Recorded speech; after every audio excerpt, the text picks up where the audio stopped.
मैं मुख्य आचार्य आर के सोनवानी आप सभी को जय मसीह की। जय मसीह। आज की ऑनलाइन रविवारी आराधना परमेश्वर पिता, परमेश्वर पुत्र और पवित्र आत्मा के नाम से प्रारंभ करते हैं। आमीन आमीन।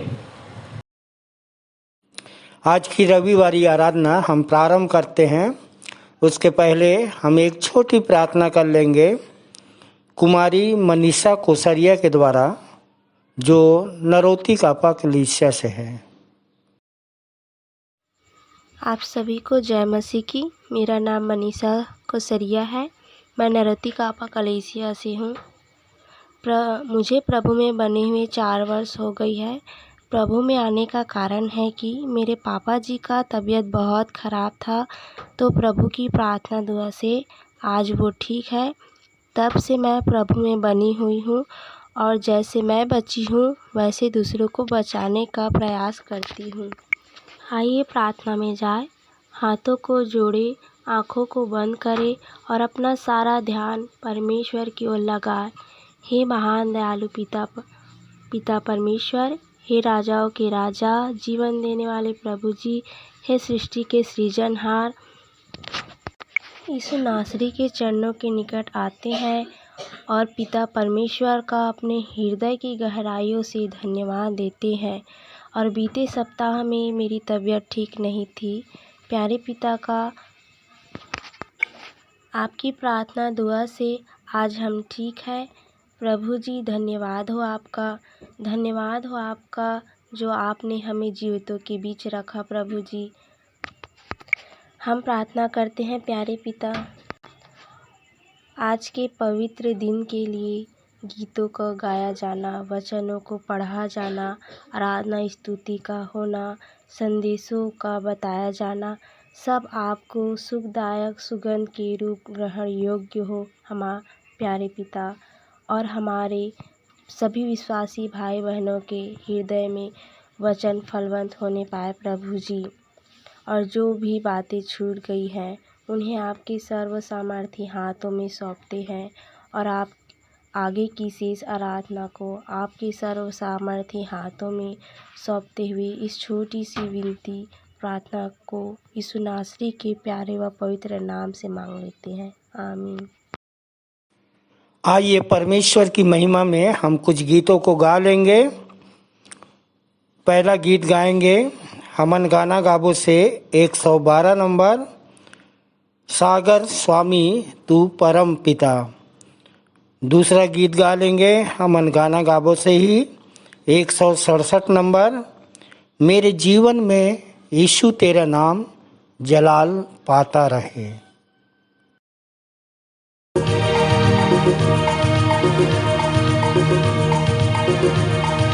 सागर स्वामी तू परम पिता, सागर स्वामी तू परम पिता।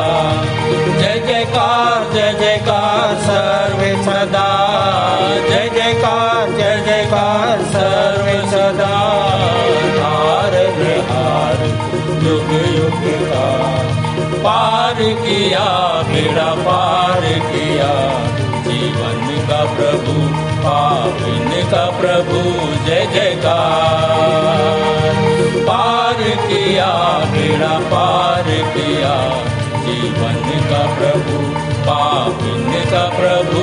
जय जयकार तू है प्रेम पतवार, तू है जीवन का सार, तू है प्रेम पतवार,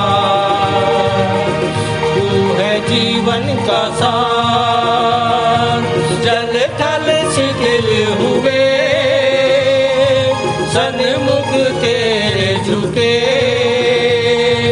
जल थल शिथिल हुए, सन्मुख तेरे झुके। पार किया, बेड़ा पार किया, जीवन का प्रभु पापिन का प्रभु। जय जयकार पार किया, बेड़ा पार किया, जीवन का प्रभु पापिन का प्रभु।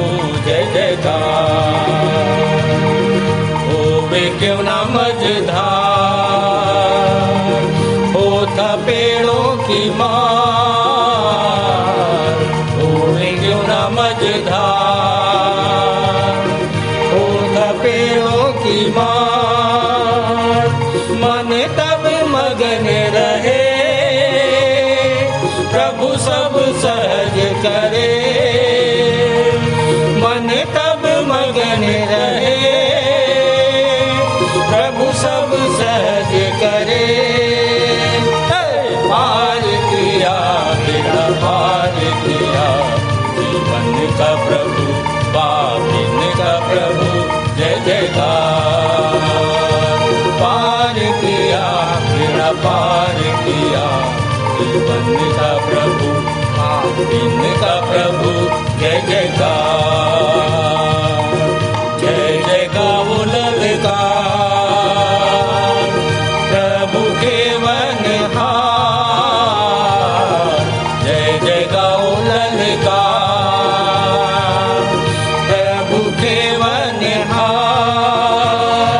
जय जय प्रभु की जय, जय जय लहू की जय। जय जय प्रभु की जय, जय जय लहू की जय। पार किया बेड़ा पार किया, जीवन का प्रभु पापिन का प्रभु जय जयकार। पार किया बेड़ा पार किया, जीवन का प्रभु पापिन का प्रभु जय जयकार।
यहोवा के लिए एक नया गीत गाओ, क्योंकि उसने आश्चर्य कर्म किए हैं।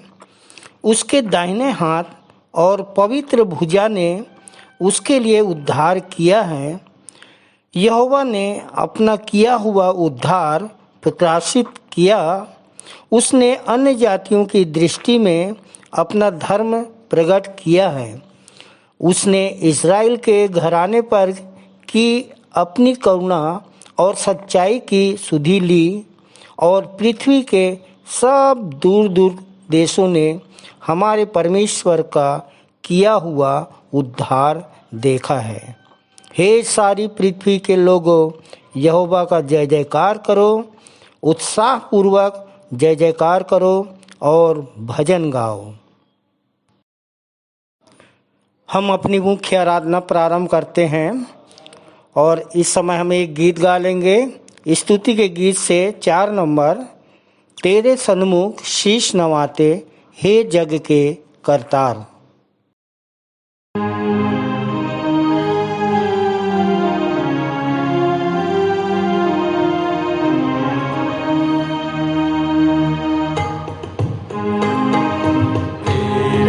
सन्मुख शीश नवाते हे जग के करता,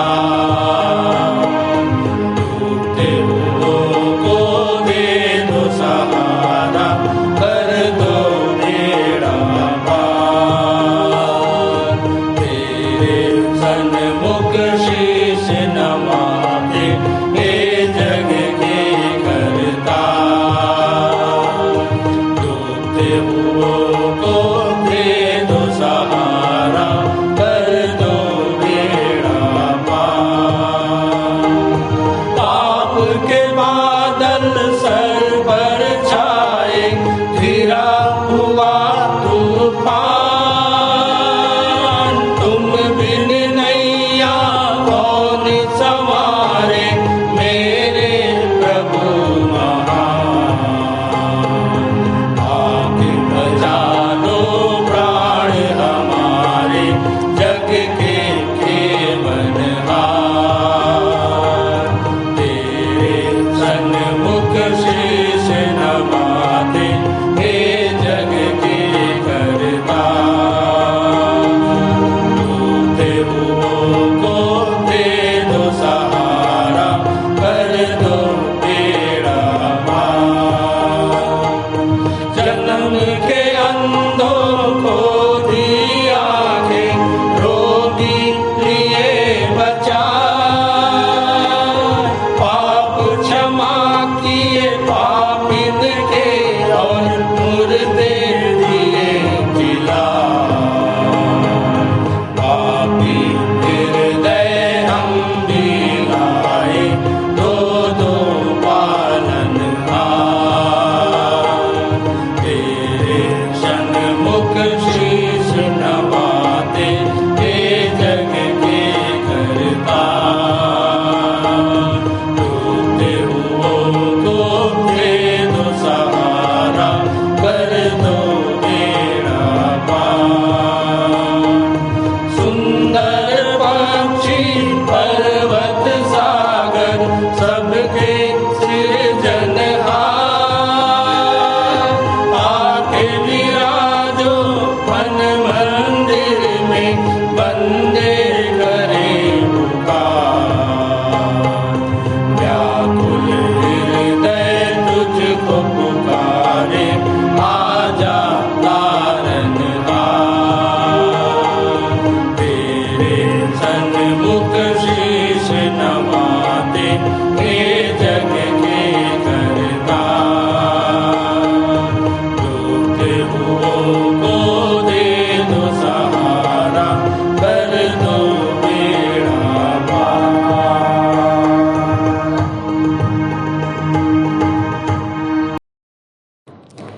आइए इस समय उत्तरवादी की रीति से पढ़ने के लिए निकाल लेंगे।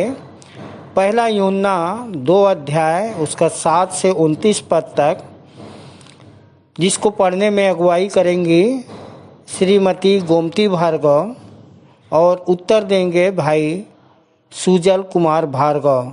जो गणेश नगर नया पारा से हैं। आप सबको जय मसीह की। मेरा नाम श्रीमती गोमती भार्गव है। मैं गणेश नगर नया पारा बिलासपुर से हूँ। इस मंदिर में जुड़ने का कारण था कि मुझे बहुत ज़्यादा शैतानी ताकत लगी हुई थी और इसी मंदिर के सभी भाई बहनों के प्रार्थना और दुआओं के द्वारा मैं चंगाई को प्राप्त कर पाई और जिस तरह आज मैं बची हूँ उसी तरह दूसरों को भी बचाने का प्रयास करती हूँ। आप सबको जय मसीह की। मेरा नाम सुजल कुमार भार्गव है। मैं गणेश नगर नया पारा बिलासपुर से हूँ। मंदिर में जुड़ने का कारण था कि मेरी मम्मी को शैतानी ताकत लगी हुई थी। इसी मंदिर के भाई बहनों के प्रार्थनाओं और दुआओं के द्वारा चंगाई को प्राप्त कर पाई। तब से हम सब परिवार इस मंदिर से जुड़े हुए हैं और जैसे हम बचे हैं वैसे हम दूसरे को बचाने का भी प्रयास करते हैं। आइए उत्तरवादी की रीति से हम निकालेंगे पहला यूहन्ना अध्याय 2 पद 7 से लेकर 29 तक का पद जो पाया जाता है नया नियम छोटी वाली बाइबिल में पृष्ठ क्रमांक 364 और 365 में। पहला वचन मैं बोलूँगी और दूसरा वचन भाई के साथ बोलने में आप सभी अगुवाई करिएगा। प्रियो, मैं तुम्हें कोई नई आज्ञा नहीं लिख रहा हूँ परंतु वही पुरानी आज्ञा जो आरंभ से ही तुम्हें मिली है। यह पुरानी आज्ञा वही वचन है जो तुम सुन चुके हो। फिर भी मैं तुम्हें एक नई आज्ञा लिख रहा हूँ जो उसमें और तुम में सत्य है, क्योंकि अंधकार मिटता जा रहा है और सत्य ज्योति चमक रही है। जो कोई यह कहता है कि मैं ज्योति में हूँ फिर भी अपने भाई से घृणा करता है वह अब तक अंधकार ही में है। जो कोई अपने भाई से प्रेम करता है वह ज्योति में बना रहता है और उसमें कोई ठोकर का कारण नहीं। परंतु जो कोई अपने भाई से घृणा करता है वह अंधकार में है और अंधकार में चमकता है और नहीं जानता कि कहाँ जा रहा है, क्योंकि अंधकार ने उसकी आंखें अंधी कर दी है। बच्चों, मैं तुम्हें इसलिए लिख रहा हूँ क्योंकि तुम्हारे पाप उसके नाम के कारण क्षमा हुए हैं। पितरों, मैं तुम्हें इसलिए लिख रहा हूँ क्योंकि तुम उसको जानते हो जो आदि से है। यू को मैं तुम्हें इसलिए लिख रहा हूँ क्योंकि तुमने उस दुष्ट पर विजय पाई है। बच्चों, मैंने तुम्हें इसलिए लिखा है क्योंकि तुम पिता को जानते हो। पितरों, मैंने तुम्हें इसलिए लिखा है क्योंकि तुम उसको जानते हो जो आदि से है। यू को मैंने तुम्हें इसलिए लिखा है क्योंकि तुम बलवान हो और परमेश्वर का वचन तुम में बना रहता है तथा तुमने उस दुष्ट पर विजय पा ली है। संसार से प्रेम न करो और न उन वस्तुओं से जो संसार में हैं। यदि कोई संसार से प्रेम करता है तो उसमें पिता का प्रेम नहीं, क्योंकि वह सब जो संसार में है अर्थात शरीर की अभिलाषा, आँखों की लालसा और जीवन का अहंकार पिता की ओर से नहीं परंतु संसार की ओर से है। संसार तथा उसकी लालसाएं भी मिटती जा रही है परंतु वह जो परमेश्वर की इच्छा पूरी करता है सर्वदा बना रहेगा। बच्चों, यह अंतिम घड़ी है और जैसा तुमने सुना था कि मसीह विरोधी आने वाला है वैसे ही अब अनेक मसीह विरोधी उठ खड़े हुए हैं।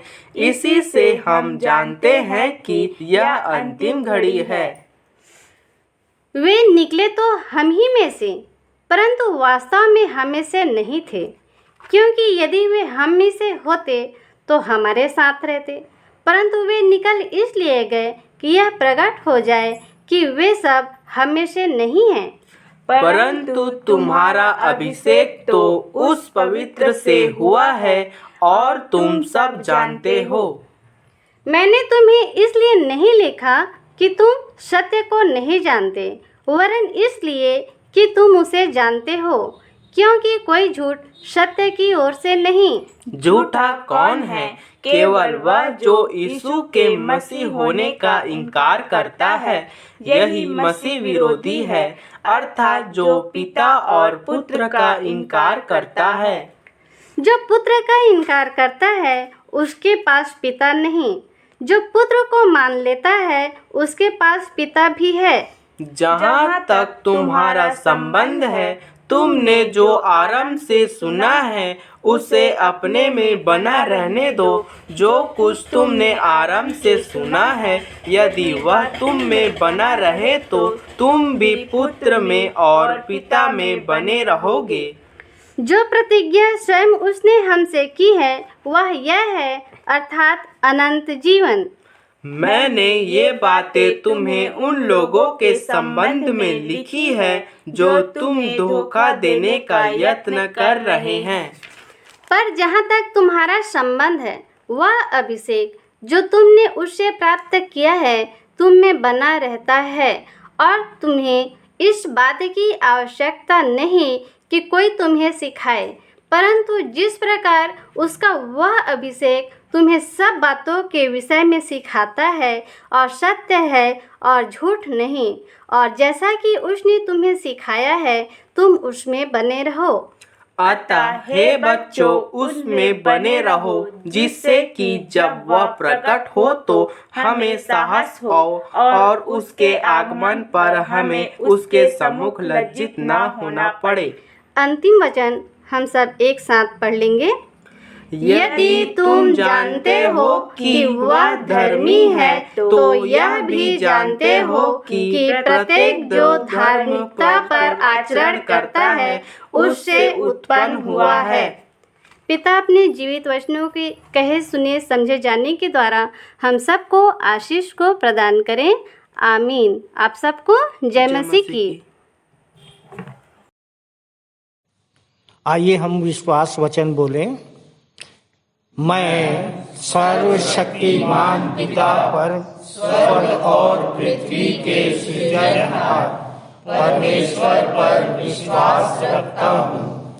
मैं उसके एकलौते पुत्र हमारे प्रभु यीशु मसीह पर, जो पवित्र आत्मा के सामर्थ के द्वारा कुमारी मरियम से जन्मा, जिसने पोंतियुस पिलातुस के राज्य में दुख उठाया, जो क्रूस पर टांगा गया और मारा गया, जो गाड़ा गया और अदृश्य लोक में पहुंचा, और तीसरे दिन मृतकों में से फिर जी उठा, जो स्वर्ग पर चला गया और सर्वशक्तिमान पिता परमेश्वर के दाहिने हाथ विराजमान है, और जीवितों और मृतकों का न्याय करने फिर आने वाला है।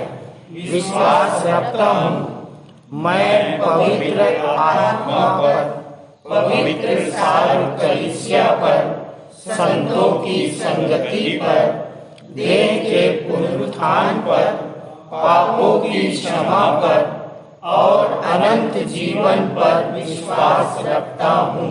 आमीन। आइए इस समय हम कलीसियाई पास्टोरल प्रार्थना में जाएंगे और प्रार्थना में अगुवाई बहन श्रीमती रुक्मणी गेंदले करेंगी। आप सभी को जय मसीह की। मेरा नाम श्रीमती रुक्मणी गेंदले है और मैं हिंदू सतनामी परिवार से आती हूँ। विश्वासी मंदिर जाते हुए मुझे 6 वर्ष हो चुके हैं और यहीं की दुआ प्रार्थना से मेरी माँ के 26 वर्ष की समस्या ठीक हुई। तब से मैं और मेरा पूरा परिवार प्रभु यीशु मसीह में बने हुए हैं। आइए हम सभी पास्टोरल प्रार्थना में जाएंगे। हाथों को जोड़ें, सिरों को झुकाएं, अपना ध्यान परमेश्वर पिता की ओर लगाएं। हमारे सर्वशक्तिमान दयालु अनुग्रहकारी प्रेमी पिता परमेश्वर, बड़े ही धन्यवादित मन से प्रभु एक बार फिर से आपके प्रिय पुत्र हमारे उद्धारकर्ता प्रभु यीशु मसीह के नाम से आपके चरणों के समीप में आते हैं पिता, और आपको हृदय से धन्यवाद देते हैं प्रभु जी कि बीते सप्ताह पिता आपने हमें संभाले रखा। भला चंगा स्वस्थ रखा और ये सुंदर अवसर दिया पिता परमेश्वर की ऑनलाइन आराधना के माध्यम से हम आपके वचनों की संगति करने पाते हैं पिता। इसके लिए हम आपका हृदय से धन्यवाद करते हैं। धन्यवाद करते हैं पिता हमारे जीवित आत्मिक कलीसिया के लिए पिता परमेश्वर, जिसे आपने पिता शहरी कोलाहल के बीच में हमें एक शांतिपूर्ण वातावरण उपलब्ध कराए पिता, जहाँ पिता परमेश्वर हम आपके वचनों की भेद भरी बातों को सीखने पाते हैं पिता। इसके लिए हम आपका हृदय से धन्यवाद करते हैं। धन्यवाद करते हैं पिता हमारे साथ उपस्थित नए विश्वासी भाई बहनों के लिए, जो पिता दूर रहकर भी पिता आपके वचनों की संगति करने पा रहे हैं पिता परमेश्वर। इसके लिए हम आपका हृदय से धन्यवाद करते हैं पिता परमेश्वर। हम आपका हृदय से धन्यवाद करते हैं अपने देश के लिए, जहां हम अमन, चैन और धार्मिक स्वतंत्रता के साथ रहने पाते हैं पिता। और पिताजी, हम प्रार्थना और विनती करते हैं पिता अपने धार्मिक अगुओं के लिए, राजनीतिक अगुओं के लिए, कि आप उन्हें और ज्ञान, बुद्धि, समझ की आत्मा दीजिए पिता परमेश्वर, ताकि पिता वो देश का अच्छी रीति से संचालन करने पाए, जिसके द्वारा प्रभु परिस्थितियाँ नॉर्मल रह सके पिता परमेश्वर। और प्रभु आपके नाम का सुसमाचार बिना किसी बाधा के निरंतर होते रहे। इन दिनों में हम विशेष रूप से देखते हैं पिता बहुत सारी विरोधी शक्तियाँ क्रियाशील हो चुकी हैं। तो होने दीजिए पिता परमेश्वर, जो विरोध की आत्मा है उसे आप अपने कंट्रोल में लीजिए पिता परमेश्वर, ताकि प्रभु हम आपके नाम का सुसमाचार बिना किसी डर और भय के करने वाले हो सके पिता। जो बाधाएं उपस्थित करते हैं प्रभु जी, वो उन सभी के मनों को आप परिवर्तित कीजिए पिता। जो विरोधी हैं वो हमारे प्रभु यीशु मसीह के पक्ष में आने वाले हो सके पिता। उनके भी जीवनों में आप काम कीजिए पिता परमेश्वर, ताकि पिता वो भी आपके जीवित नाम को जान सके, मान सकें पिता परमेश्वर। हम प्रार्थना और विनती करते हैं इस प्रांगण में उपस्थित हॉस्पिटल के लिए पिता, जहाँ पर जितने भी मरीज एडमिट है पिता, उन सब तक प्रभु आपका आशीषित हाथ पहुँचने पाए। हर एक जन को प्रभु आप छू कर चंगाई दीजिए पिता परमेश्वर। ऐसे हम आपसे प्रार्थना और विनती करते हैं पिता परमेश्वर। जितने भी अधिकारी, कर्मचारी मरीजों की देखभाल करते हैं पिता, उनके जीवनों में भी प्रभु हम आपकी आशीष को चाहते हैं। उनके हाथों के कामों को आप आशीषित कीजिए पिता, ताकि पिता परमेश्वर वहाँ से बहुतेरे लोग चंगाई को प्राप्त कर सके पिता। और हम आपसे ऐसी प्रार्थना और विनती करते हैं पिता कि वे सारे मरीज प्रभु विश्वासी मंदिर तक भी पहुँचे पिता, और जिससे न केवल प्रभु वह शारीरिक चंगाई परंतु आत्मिक चंगाई लेकर यहाँ से जा सके प्रभु। ऐसी हम आपसे प्रार्थना और विनती करते हैं पिता परमेश्वर। हम प्रार्थना और विनती करते हैं अपने विश्वासी मंदिर के अन्य घटकों के लिए, जैसे संडे स्कूल के लिए, महिला सभा, जवान सभा। और हम विशेष रूप से प्रार्थना करते हैं पिता, जब 2 अक्टूबर को महिला मीटिंग में हम सभी विश्वासी बहनें जाती हैं, तो आप हमारी अगुवाई कीजिए पिता परमेश्वर। वहाँ हमारा उपस्थित होना पिता आपको महिमा दे सके प्रभु। ऐसे हम आपसे प्रार्थना और विनती करते हैं। जो भी प्रतियोगिताओं की हम तैयारी कर रहे हैं पिता, उनमें आप आशीषित कीजिए पिता परमेश्वर, ताकि सभी प्रतियोगिताओं में प्रभु हम आपके नाम को ऊंचा उठाने वाले हो सकें पिता परमेश्वर। हम प्रार्थना और विनती करते हैं अपने अगुओं के लिए पिता, जब निरंतर प्रभु जी आपकी सेवकाई देते हैं पिता। इन सभी के जीवनों में प्रभु हम आपकी आशीष की कामना करते हैं। इन्हें आप और दर्शन प्रकाशन से माला माल कीजिए पिता परमेश्वर, ताकि प्रभु आपकी भेद भरी बातों को और भी सरलता से और भी सहजता से हम तक पहुंचा सके पिता, जिससे पिता परमेश्वर हम भी अपनी आत्मिक उन्नति कर सके पिता, और न केवल खुद बचे पिता, परंतु बहुतेरे लोगों को बचाकर आपके स्वर्गीय राज्य में प्रवेश कराने वाले बन सके पिता परमेश्वर। हम प्रार्थना और विनती करते हैं प्रभु, जहाँ कहीं भी पिता आज आपके नाम का सुसमाचार प्रसारित किया जाता है पिता, जितने भी जगहों में आराधनाएं लगाई जाती है पिता, हर एक जगह में प्रभु जी हम आपकी उपस्थिति को चाहते हैं पिता परमेश्वर। वहाँ जो कुछ भी वचन बोया जाता है पिता, वो आशीषित हो सके पिता, सुनने वाले आशीषित हो सके, बोलने वाले आशीषित हो सके पिता। ऐसी हम आपसे प्रार्थना और विनती करते हैं पिता परमेश्वर।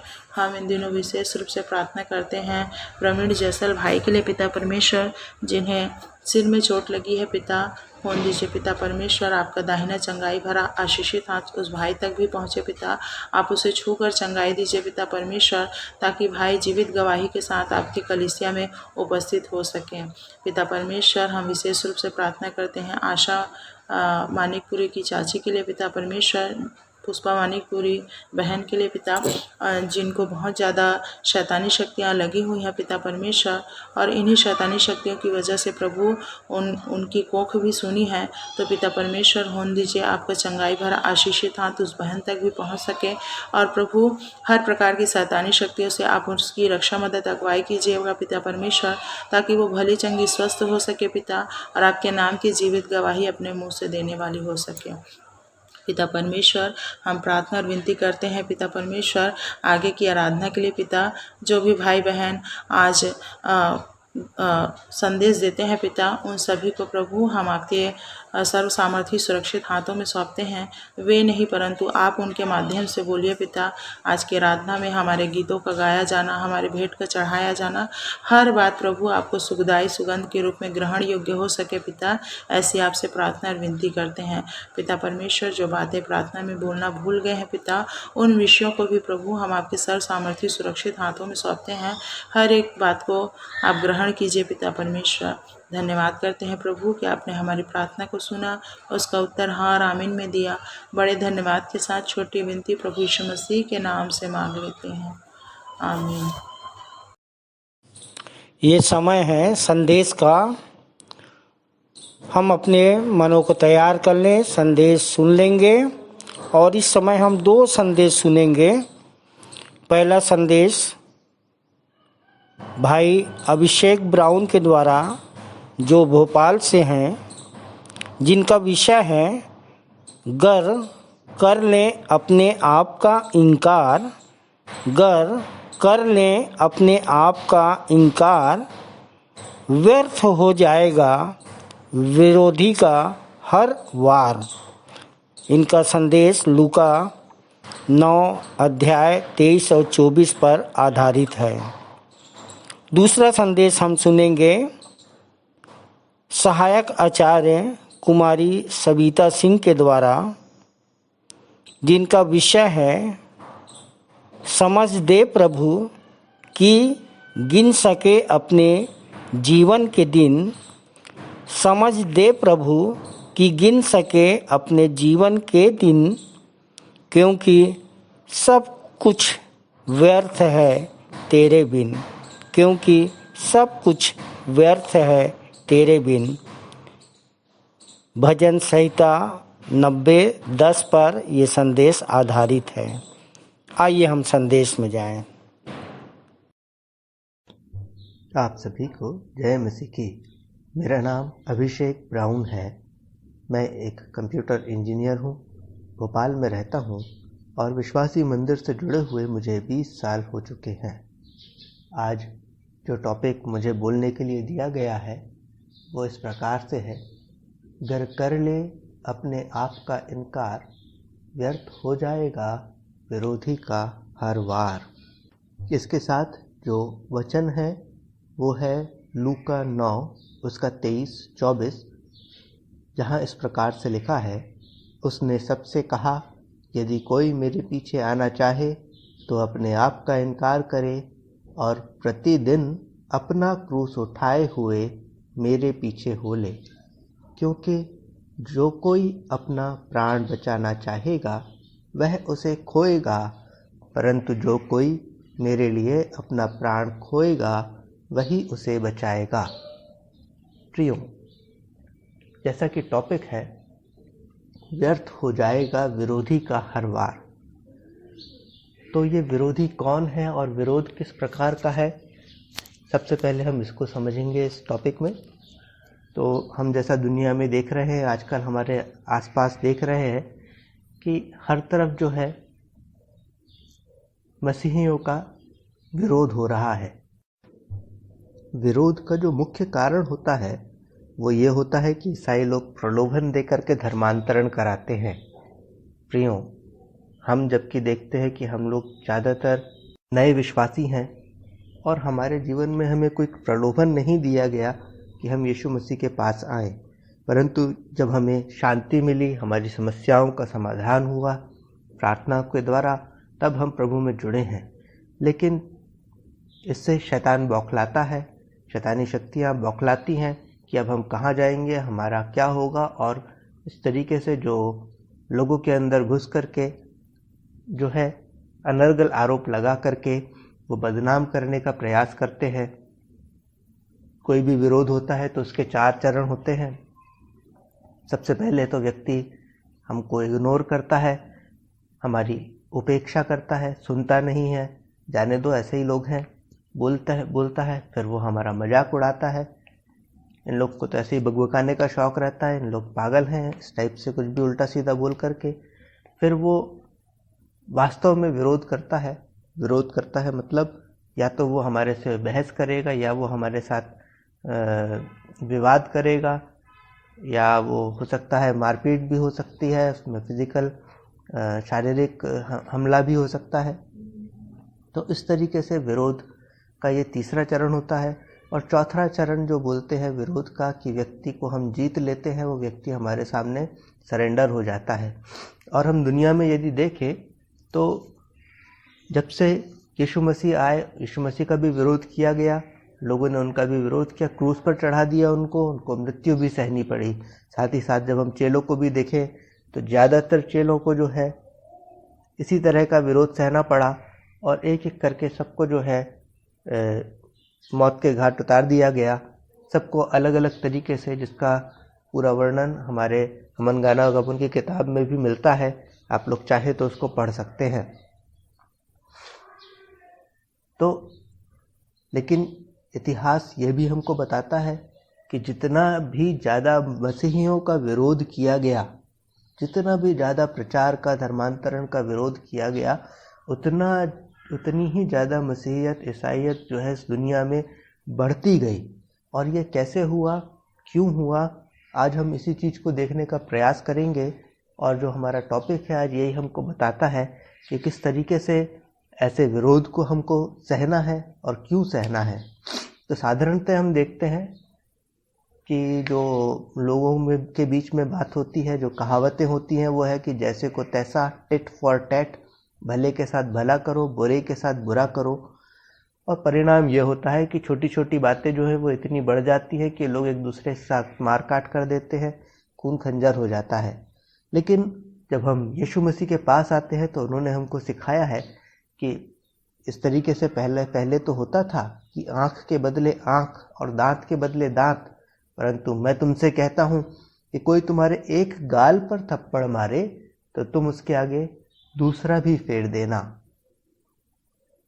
और इस तरीके से अपने दुश्मन से भी हमको प्रेम करना सिखाया है। श्रीमती अर्चना दास के द्वारा लिखी हुई एक कविता है, जो कि हमारे मंदिर की सह संचालिका भी हैं। विश्वासी मंदिर की हमन गाना गावन की जो बुक किताब है, उसमें 15वें नंबर पर वो है, 31वें पेज पर। उसकी चंद लाइनें जो है मैं आपके सामने इस वक्त पढ़ना चाहता हूँ। मैंने मांगा धन कि पाऊँ प्रसिद्धि, मैंने मांगा धन कि पाऊँ प्रसिद्धि, बनाकर निर्धन कहा मैं देता हूँ निर्बलता में सामर्थ्य की सिद्धि। मैंने मांगी प्रशंसा कि संसार में ऊंचा हो जाए नाम, मेरा किया गया निरादर कि यीशु को मिले सम्मान। मैंने मांगे अच्छे मित्र कि आनंद से जीऊं हर पल, मैंने मांगे अच्छे मित्र की आनंद से जीऊं हर पल। मुझे मिले दुश्मन कि क्षमा का पा सकूं प्रतिफल। मैंने मांगा जीवन कि मृत्यु से बच सकूं, उसने दिया मृत्यु कि अनंत जीवन पा सकूं। तो प्रियो, जब हम यीशु मसीह के पास आते हैं तो वो हमें सब समस्याओं से बचाता नहीं है, परंतु हमें उसको फेस करने के लिए, उसका सामना करने के लिए हमें सामर्थ्य देता है, बल देता है कि हम किस तरीके से इन समस्याओं से पार पा सकते हैं।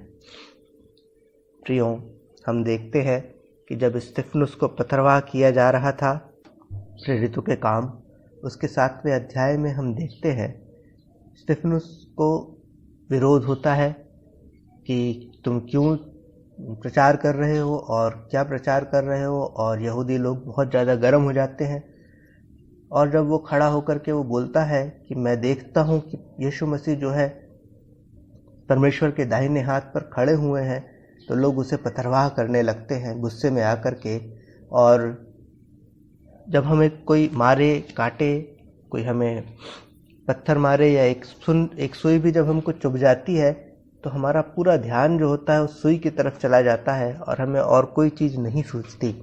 लेकिन जब स्टेफनुस को पथरवाह किया जा रहा है यहाँ पर इस घटना में, तो हम देखते हैं कि वो घुटने टेक करके प्रार्थना कर रहा है और कह रहा है कि हे प्रभु, इनका पाप उन पर मत लगा और उन्हें तू क्षमा कर दे। तो प्रियो, आप देखो कि ये स्टेफनुस को किस तरीके से कर पाया, किस तरीके से इस काम को कर पाया। ये किसी के इंसान के बस का नहीं है, परंतु जब परमेश्वर हमारी सहन शक्ति को बढ़ा देता है, दर्द को सहन करने की शक्ति को बढ़ा देता है, तो ये दर्द हमको महसूस नहीं होता है और हम परमेश्वर की महिमा करने पाते हैं। तो परमेश्वर हमको जो है मुसीबत से बाहर नहीं निकालता, परंतु उसको सहने की शक्ति हमें प्रदान करता है। और साथ ही साथ स्टेफनुस ने जो दर्शन देखा था, यीशु मसीह स्वयं उसको स्वागत करने के लिए खड़े हुए थे कि उसको अपने साथ स्वर्ग ले जाएं। और हर व्यक्ति के ऊपर जब विरोध होता है, परमेश्वर उसको अलग तरीके से उससे छुड़ाता है। प्रेरितों के काम 16 उसका 19 से आगे मैं पढ़ रहा हूँ यहाँ पर। परंतु कितने यहूदियों ने अंताकिया और इकुनिया से आकर लोगों को अपनी ओर कर लिया और पौलुस को पथरवाह किया और मरा समझकर उसे नगर के बाहर घसीट ले गए।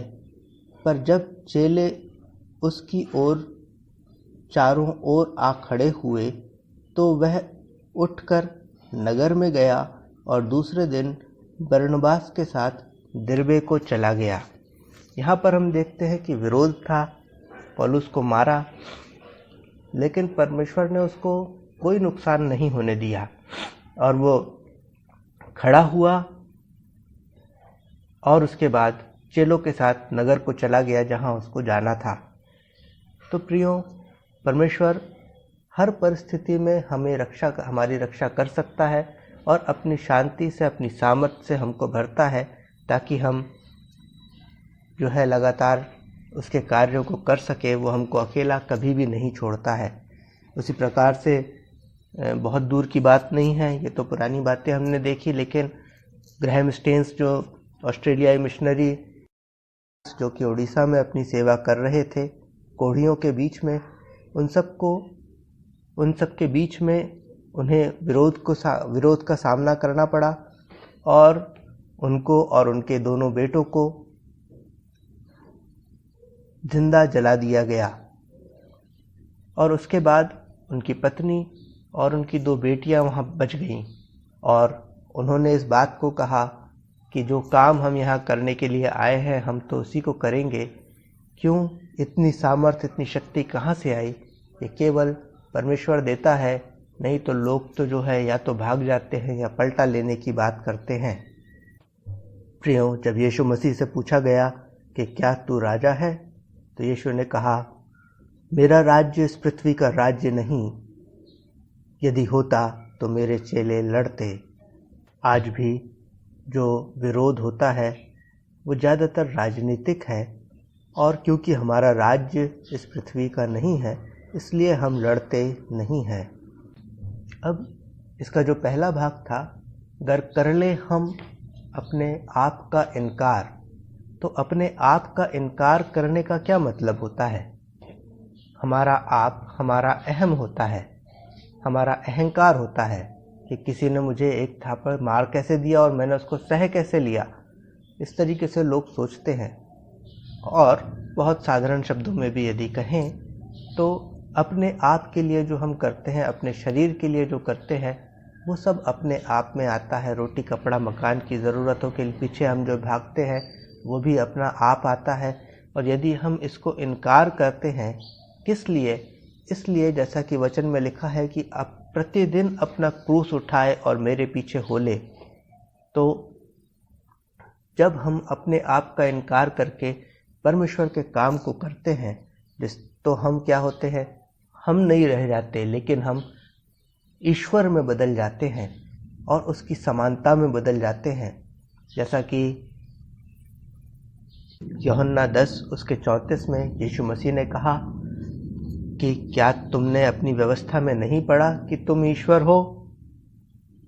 पहला कुरिन्थियों 13 और उसके 5 में लिखा है, अपने आप को परखो कि विश्वास में हो कि नहीं, अपने आप को जांचो, क्या तुम अपने विषय में यह नहीं जानते कि यीशु मसीह तुम में है, नहीं तो तुम निकम्मे निकले हो। तो प्रियो, जो इस काम को नहीं करता, अपना क्रूस उठा के यीशु मसीह के पीछे नहीं चलता, उसी को निकम्मा कहते हैं जो काम नहीं करता। तो उसमें लिखा हुआ है कि अपने आप को परखो कि क्या तुम में मसीह का मन पाया जाता भी है कि नहीं। जैसा कि आप सब जानते हैं कि विश्वासी मंदिर के अगुवे हर रोज विश्वासी मंदिर में जाकर के लोगों को वचन सुनाते हैं, उनके लिए प्रार्थनाओं को करते हैं। यहाँ तक कि पूरे इस पैंडेमिक में, महामारी के काल में भी हर रोज विश्वासी मंदिर खुला है, अगुवे पहुँचे हैं वहाँ पर और उन्होंने प्रार्थनाओं को किया है। वहाँ पर जाना अपने आप में ही इस बात का प्रमाण है कि लोग जो है अपने आप का इनकार करके वहाँ पहुँचे हैं, ताकि वे दूसरे लोगों की सहायता कर सके, दूसरे लोगों के लिए प्रार्थना कर सके, उन्हें वचनों को सुना सके और उनकी आत्माओं को बचा सके। और यही तो वो बात है जो जिस बात के लिए यीशु मसीह का अभिषेक किया गया था। और यही जो है अपने आप का इनकार है कि हम अपनी परेशानियों को छोड़ करके दूसरों के लिए करते हैं। और जो लोग प्रार्थनाओं को करवाने के लिए आते हैं, वो किससे मिलने आते हैं? क्या वहाँ पे अगुवों से मिलने आते हैं? नहीं, वो वहाँ पर यीशु मसीह से मिलने आते हैं, परमेश्वर से मिलने आते हैं। तो जब हम अपने आप का इनकार कर देते हैं तो वहाँ पर बचता क्या है? शरीर का हमने इनकार कर दिया तो वहाँ बचा क्या? वहाँ पर आत्मा बच गया, और आत्मा जो है वो परमेश्वर का है। इसलिए यीशु मसीह ने कहा कि तुम ईश्वर हो। और यदि हम ईश्वर हैं तो हमारा विरोधी का कोई भी वार अपने आप ही हमारे ऊपर बेकार हो जाता है।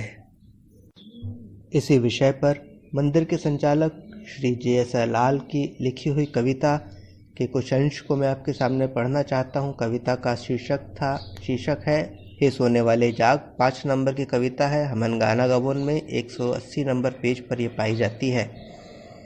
उठ जाग और देख, आ गया अब वो महाक्लेश। बाइबल फाड़कर शैतानों ने भंजाया है कैसा उड़ीसा गुजरात झाबुआ में द्वेष। जिंदा जलाया, चर्च गिलाया, स्त्रियों के साथ किया दुराचार। राजनीति कूटनीति खेलकर आप करते स्वयं ही चीत्कार। बाप क्षमा कर, नहीं जानते ये बेचारे क्या करते हैं। बाप क्षमा कर, नहीं जानते ये बेचारे क्या करते हैं। मरकर भी जो जीवित ही रहेंगे, विश्वासी वे कब मौत से डरते हैं। इन क्लेशों से मसीहियों का बहुत पुराना नाता है प्रमाण मेरी इस बात का स्तिफनुस, पौलुस, सिलास और यूहन्ना बपतिस्मा दाता है। शद्रक, मेशक, अबेदनगो और दानियल की अपनी कहानी, भूखे से धधकती आग के बीच जिन्होंने मृत्यु पर्यंत रहने की ठानी।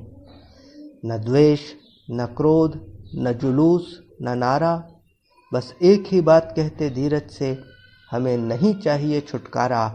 दुख उठाने के लिए हमने खुदा बाप से मांगी जिंदगानी है। दुख उठाने के लिए ही हमने खुदा बाप से मांगी जिंदगानी है। और हमें तो जश्न आज़ादी का पर्व इन नई आत्माओं के साथ मनानी है। हम जो भाग जाए डर कर, तो ये हमारे लिए अभिशाप है, क्योंकि जीना हमारे लिए मसीह और मर जाना लाभ है। सो नदियाँ नहीं डुबा सकती है तुझको, और ना जला सकती है आग। है सोने वाले जाग और मुर्दों में से जी उठ, तब मसीह की ज्योति तुझ में चमकेगी। इसी के साथ मैं अपने शब्दों को विराम दूंगा। आप सभी को जय मसीह की। अब मैं जीवित ना रहा, लेकिन मसीहा मुझ में जीवित है। बोलने वाला मैं ना रहा, लेकिन मसीह मेरे अंदर से बोलता है। अपने आप का इनकार, मसीहा को धारण करना अर्थात ईश्वर बन जाना, फिर ईश्वर पर विरोधी का कोई वार काम नहीं करता। सुंदर संदेश के लिए भाई ब्राउन को धन्यवाद। प्रभु उनको और उनके पूरे परिवार को बहुतायत की आशीष दे। तालियां।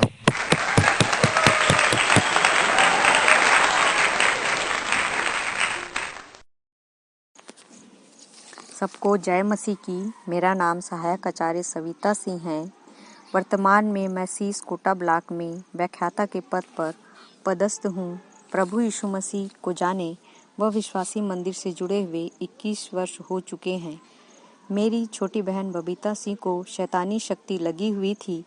यहीं की गुरु मंत्र की प्रार्थना से वो 15 दिन में ही ठीक हो गई। तब से मैं और मेरा पूरा परिवार जैसे हम बचे हैं वैसे ही दूसरों को बचाने का कार्य करते हैं।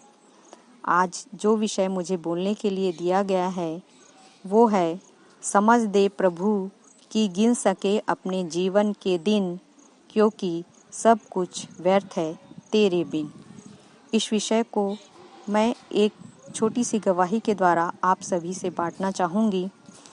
बात मई 16, 2021 की है, जब शारीरिक कमजोरी के कारण मैंने अपना मेडिकल चेकअप कराया और डॉक्टरों के कहने पर मैंने ब्लड टेस्ट भी कराया, जिसमें मेरा ब्लड 5 ग्राम था, जो कि सामान्य 11.5 ग्राम से 15 ग्राम के से भी बहुत कम था।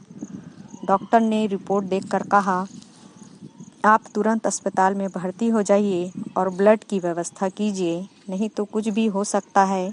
क्योंकि डॉक्टर भी आश्चर्य में थे कि मैं 5 ग्राम ब्लड पे ही कैसे चल फिर रही हूँ। मैंने घर में कुछ ज़्यादा नहीं बताया था और उसी दिन मैं हॉस्पिटल में एडमिट नहीं हुई, क्योंकि 24 अप्रैल 2021 को मेरे बड़े भाई की मृत्यु हो गई थी और इससे सभी बहुत दुखी थे।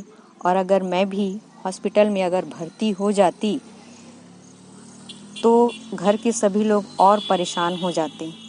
मैंने डॉक्टर से निवेदन किया कि मुझे एक दिन घर जाने के लिए दिया जाए, ताकि मैं घर वालों को बताकर समझाकर आ सकूं और अपना इलाज करा सकूं। डॉक्टर ने दवाइयाँ लिखी और कहा, ठीक है मैडम, जब आपका मन हो एडमिट हो जाइएगा। मैं घर वापस आई। मैंने घर में सभी को बताया मुझे हॉस्पिटल में एडमिट होना पड़ेगा। घर में सभी लोगों ने मेरी बातों को सुना और समझा और फिर उन्होंने कहा, ठीक है, पहले शरीर का ठीक से इलाज करवाओ। 16 मई 2021 को मैं हॉस्पिटल में एडमिट हुई और मैंने प्रभु यीशु मसीह से प्रार्थना की कि जो भी चिकित्सा कार्य होता है उस पर आपकी आशीष होने पाए। परमेश्वर ने अद्भुत रीति से कुछ भाइयों के मन में ये डाला और उन्होंने मुझे ब्लड डोनेट किया। ब्लड चढ़ने के बाद परमेश्वर की अनुग्रह व दया से जो ब्लड मेरा 5 ग्राम था वो बढ़कर 11.6 ग्राम हो गया। मेरा सभी रिपोर्ट नॉर्मल आया और मुझे लगा कि अब मुझे डिस्चार्ज हो जाना चाहिए और मैंने 21 मई 2021 को डॉक्टर से रिक्वेस्ट किया कि मुझे डिस्चार्ज कर दिया जाए। 21 मई को सुबह मैंने डॉक्टर से जब बात की और ठीक उसी दिन शाम को 6 बजे अचानक मैं बुरी तरह से कांपने लगी और लगा कि अब तो जीवन का अंत आ गया। जीवन और मृत्यु के बीच बिल्कुल मैं खड़ी थी। ऐसा लगा कि अब तक मेरा प्राण शायद चला जाएगा। मैंने तुरंत प्रभु यीशु मसीह से प्रार्थना की कि हे प्रभु, या तो आप मुझे स्थिर कर, चंगा कर और या तो फिर मृत्यु दे। कुछ क्षणों के बाद मैं बिल्कुल नॉर्मल हो गई और तभी मुझे परमेश्वर का ये वचन याद आया कि हमको अपने दिन गिनने की समझ दे कि हम बुद्धिमान हो जाए। भजन संहिता 90 का 12। प्रियो, ये वचन जैसे ही मुझे याद आया और मुझे लगा कि वास्तव में परमेश्वर की दया और अनुग्रह बहुत बड़ा है और उसने मुझ पर बहुत बड़ा अनुग्रह किया, जिससे मुझे एक नया जीवन मिल गया। और मैंने परमेश्वर को बहुत धन्यवाद किया और कहा, और मुझे ये वचन भी याद आया कि हे यहोवा, ऐसा कर कि मेरा अंत मुझे मालूम हो जाए और यह भी कि मेरी आयु के दिन कितने हैं, जिससे मैं जान लूँ कि मैं कैसा अनित्य हूँ। भजन संहिता 39:4। प्रियो, जब ये वचन मुझे याद आया तो मैंने परमेश्वर को बहुत धन्यवाद दिया, क्योंकि उस समय कोरोना महामारी के कारण बहुत से लोगों ने अपना जीवन खो दिया और वो मृत्यु के कगार में समा गए। परंतु परमेश्वर का बहुत धन्यवाद, जिसकी करुणा मुझ पर लगातार बनी हुई है और जिसके कारण आज मैं जीवित पाई जाती हूँ। और धन्यवाद करती हूँ परमेश्वर के उस वचन के लिए जो मत्ती 7:24 में घर बनाने वाले मनुष्य, मूर्ख और बुद्धिमान मनुष्य की उसमें चर्चा की गई है। प्रियो, आज जब परमेश्वर का अनुग्रह हम सब पर है तो प्रियो, हमें उस बुद्धिमान मनुष्य के समान अपना घर चट्टान पर अर्थात यीशु मसीह पर अपने विश्वास को और दृढ़ करते जाना है, ताकि जिससे हम चाहे कोई भी समस्या हो उसका हम स्थिर होकर सामना कर सकेंगे और शैतान की सारी युक्तियों को हम नाकाम कर सकेंगे।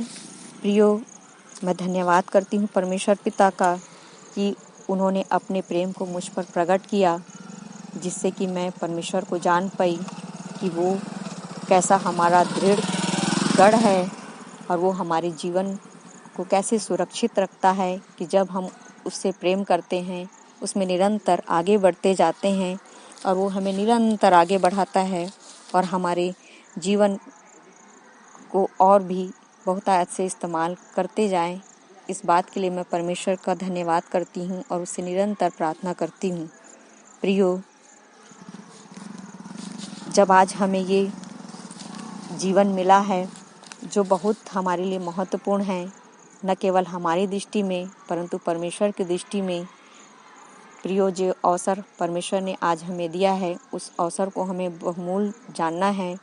और परमेश्वर ने जो हमें कार्य दिया है मत्ती 28:18-20 में कि जाओ सब जाति के लोगों को चेला बनाओ, उन्हें पिता, पुत्र और पवित्र आत्मा के नाम से बपतिस्मा दो और देखो जगत के अंत तक मैं तुम्हारे साथ हूँ। तो प्रियो, आज हमें परमेश्वर की इन सारी आज्ञाओं को मानकर आगे बढ़ना है और उन लोगों तक सुसमाचार पहुँचाना है जिन तक प्रभु यीशु मसीह का ये जीवित वचन नहीं पहुँचा है और उनका उद्धार हो चुका है। ये सुसमाचार लेकर हमें जाना है। प्रियो, आज जब मुझे समय मिलता है तो मैं प्रयास करती हूँ अपने छात्र छात्राओं को जिन्हें मैं पढ़ाती हूँ या जो मेरे संपर्क में आते हैं उन्हें गुरुमत देकर परमेश्वर के विषय में बताती हूँ, ताकि लोग सच्चे और जीते परमेश्वर को जान सकें और अनंत जीवन के भागी बन सकें। प्रियो, मैं इतना कहकर अपनी वाणी को विराम देना चाहूँगी। सबको जय मसीह की।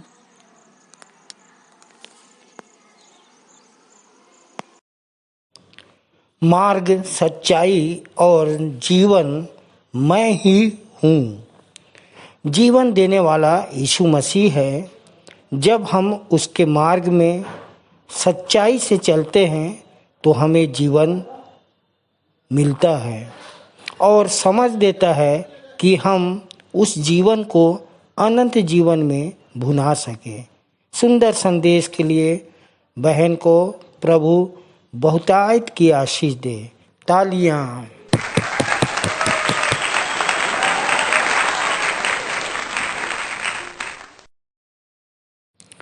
इस समय हम अपनी अपनी भेंटों और धन्यवादी भेंटों को परमेश्वर के निकट लाएंगे और परमेश्वर की महिमा के लिए इस समय स्तुति के गीत से 86 नंबर गा लेंगे।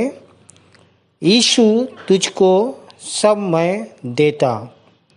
इसके पश्चात प्रार्थना में अगुवाई करेंगी श्रीमती देवश्री साहू, जो रायपुर कलीसिया से हैं।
धन्यवाद धन्यवाद धन्यवाद दयालु महान जीवित अनुग्रहकारी परमेश्वर पिता, आकाश और पृथ्वी के बनाने वाले परमेश्वर, हम आपका धन्यवाद करते हैं प्रभु।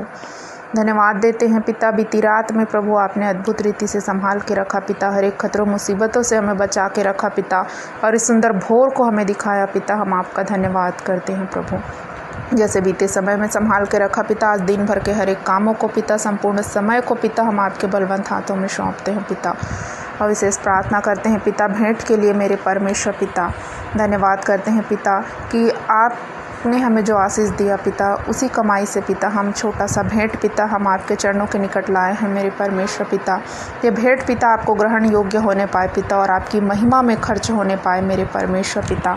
सब दया करे, अनुग्रह करे पिता। जिन हाथों ने दिया है मेरे परमेश्वर पिता, उनके खत्ते सदा भरे पूरे रहे मेरे परमेश्वर पिता। उनके आय के स्रोतों को आशीष दे पिता, उनके हाथों के कामों को आशीष दे प्यारे प्रभु जी। उनके बाल बच्चों को, उनके सारे कामों को पिता आशीष दे मेरे परमेश्वर पिता। दया कर, अनुग्रह कर प्यारे प्रभु। और जिन्होंने विशेष भेंट चढ़ाई है पिता, ये उनके जीवन में पिता ये अवसर बार बार आने वाले हो सके मेरे परमेश्वर पिता। और जिन्होंने किसी भी कारणवश पिता नहीं दे पाया पिता, वो आने वाले समय में पिता देने वाले हो सके पिता, ऐसे उनके जीवन में आशीष दे मेरे परमेश्वर प्रभु। दया कर, अनुग्रह कर पिता। और हम पिता केवल मौद्रिक मानसिकता के ना बने मेरे परमेश्वर पिता, अपितु अपने आप को प्रभु जीवित, पवित्र और भावता हुआ बलिदान चढ़ाने वाले हो सके पिता, ऐसा दया कर, अनुग्रह कर प्यारे प्रभु जी। आगे की तमाम शेष आराधना को पिता हम आपके पवित्र हाथों में, आपके बलवंत हाथों में सौंपते हुए इस छोटी सी विनती को अपने उद्धारकर्ता प्रभु यीशु मसीह नासरी के नाम में प्रार्थना मांगते हैं, आमीन।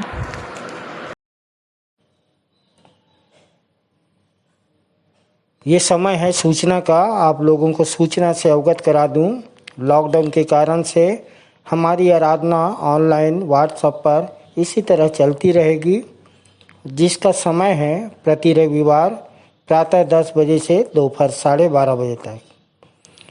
हमन गाना गाबो पुस्तक अभी छपने में विलम्ब है, इसलिए आप सभी प्ले स्टोर से हमन गाना गाबो ऐप्स डाउनलोड कर लें, ताकि आराधना में गीतों को गाने, कविता, प्रकाशन, दर्शन समझने में असुविधा ना हो। एक विशेष सूचना धन्यवाद का विषय भी है। हमारे मंदिर के सहायक आचार्य भाई अनिल भोरे को अग्रिम चिकित्सा के लिए तमिलनाडु CMC वेल्लोर भेजा गया था और उनका ऑपरेशन सफलतापूर्वक हुआ और आज की स्थिति में वे कमरे में आ चुके हैं और बहुत ही जल्द हमारे बीच में एक गवाही के रूप में हमारे बीच आ सकेंगे। हम परमेश्वर पिता का धन्यवाद करते हैं और साथ ही आप सभी प्रार्थना योद्धाओं का और जिन्होंने उनके लिए सहायता की, हम उन्हें भी धन्यवाद करते हैं। परमेश्वर उन्हें और भी बहुत से आशीषों से नवाजे। अगले सप्ताह 3/10/2021 के लिए आप लोगों को सूचित कर दूं, जिनको जिनको जो जिम्मेवारी मिली है। आरंभ की प्रार्थना श्रीमती प्रीति गंगावानी के द्वारा, उत्तरवादी पाठ पहला थिस्सलुनीकियों 5 अध्याय उसका 1 से 22 पद तक, जिसको पढ़ने में कुमारी पुनीता साहू करेंगी और उत्तर देंगी कुमारी गीतांजलि साहू, जो गुड़ी कलीसिया से हैं। कलीसियाई पास्टोरल प्रार्थना कुमारी रोशनी ओगले के द्वारा। और इस समय 2 संदेश होते हैं। पहला संदेश हमारे सहायक आचार्य भाई दीपक कुमार भोई के द्वारा, जिनका विषय है बने दीन और पवित्र साथ से करते रहें खोजबीन। संदेश का विषय है इनका प्रेतो काम 17 उसका 11 पद से। दूसरा संदेश कुमारी लता बंजारे के द्वारा, जिनका विषय है वही मुंह पर आता है जो दिल में भरा जाता है। मत्ती 12:34 आप अपने संदेश के लिए ले सकती हैं। भेंट की प्रार्थना भाई चित्रबेन गुंडाने के द्वारा। मुख्य संदेश हम अपने संचालक जी से उत्तरवादी पाठ पर हम सुन लेते हैं और अंतिम प्रार्थना सहायक सहचार भाई सूरज सोनवानी के द्वारा। और हम अपने मंदिर की सह संचालिका डॉक्टर अल्पना राम जी के आशीष से सभा का समापन करेंगे। धन्यवाद। आइए और अंत में सुन लेते हैं अपने मंदिर के संचालक जी द्वारा पिछले सप्ताह के संदेशों की समीक्षा, मंदिर की वर्तमान स्थिति एवं भविष्य की योजनाएं तथा आज के उत्तरवादी पाठ पर संक्षिप्त टिप्पणी। आइए अपने मनों को तैयार करें, संदेश की ओर जाएं, संदेश सुने। सबको जय मसीह की। परमेश्वर का धन्यवाद हो कि उसकी दया अनुग्रह से फिर से एक अवसर हम लोगों को मिला है कि उसके वचन में से कुछ सीख सकें। सो मेरे प्रियो, मैं आपके सामने बताना चाहता हूं कि मैं लगभग 4 संदेश देता हूं और पिछले हफ्ते की 2 संदेशों की समीक्षा और अपने उत्तरवादी पाठ की समीक्षा और उसके बाद आज के उत्तरवादी पाठ पर टिप्पणी। सो लगभग 30 मिनट का ये संदेश होता है और आप 4 भाग में इसको बांट सकते हैं कि कैसे इसको कवर किया जाए। सो प्रियो, मैं स्मरण कर रहा हूँ कि पिछले सप्ताह हमारी सह संचालिका डॉक्टर अल्पना राम ने एक सुंदर संदेश हमारे सामने रखा जिनका विषय था परमेश्वर प्रेम से परिपूर्ण है, सो प्रेम की आज्ञा पूरा करना महत्वपूर्ण है। मत्ती 22 और 37 जहाँ इस प्रकार से लिखा है कि तू प्रभु अपने परमेश्वर से अपने सारे मन, अपने सारे प्राण, अपनी सारी बुद्धि के साथ प्रेम रख और अपने पड़ोसी से अपने समान प्रेम रख। और हमारे सामने ये महान आज्ञा है, महान संदेश है। प्रियो, क्या हम इसको पूरा कर सकते हैं? क्या हम ऐसे संत हैं और इससे सच्चे साधु की, सच्चे संत की पहचान और सच्चे प्रचारक की पहचान कैसे हम जान सकते हैं? सिद्ध संत कौन है, सिद्ध प्रचारक कौन है? और वचन तो कहता है मत्ती 5:48 में कि जैसा तुम्हारा परमेश्वर पिता सिद्ध है तुम भी सिद्ध बनो। सो मैं याद करता हूँ कि अक्सर जब हम आगे बढ़ते हैं तो हमारे चेलों से भी हमको कई बार निराशा होती है और ऐसा यीशु मसीह को भी हुई और वो भी हमको सहना है। और जब ऐसे चेलों की और गुरु की बात आ रही है तो मैं याद करता हूँ कि अभी अभी हमारे देश में एक बड़ी चर्चित घटना हुई है। आप जानते हैं, एक दुर्घटना हुई है कि अखिल भारतीय अखाड़ा परिषद के अध्यक्ष श्री नरेंद्र गिरी द्वारा आत्महत्या कर ली गई और ये उन्होंने 8 पेज का सुसाइड नोट छोड़ा है और सारे पूरे देश में, संत समाज में इस बात से काफ़ी निराशा है, सब दुखी हैं। सो मेरे प्रियो, यहाँ पर जो सार संक्षेप उनने जब भी उनके संबंध में कहा जाता है कि वो अपने चेलों से घबराए हुए थे और ऐसी स्थिति भी आ सकती है तो हम सिद्ध कैसे बने। और यीशु मसीह के सामने भी हुआ। आप सब जानते हैं कि यहूदा इस्करियोती ऐसा चेला हुआ जो उनको 30 चांदी के सिक्के में बेचने की बात करने लगा और यीशु मसीह जानते थे और उनने क्या कहा, हे मित्र तेरे को जो करना है शीघ्रता से कर। पर वो हताश निराश नहीं हुए। पर यहाँ आज देखिए कि सिद्ध जो है वो हताश निराश नहीं होता, पर जो सिद्ध नहीं है वो सुसाइड कर लेते हैं। आप इसलिए वचन हमको कहता है 1 यूहन्ना 3:18 में कि हे बालकों, तुम वचन और जीभ से ही नहीं परंतु काम और सत्य के द्वारा भी प्रेम करो।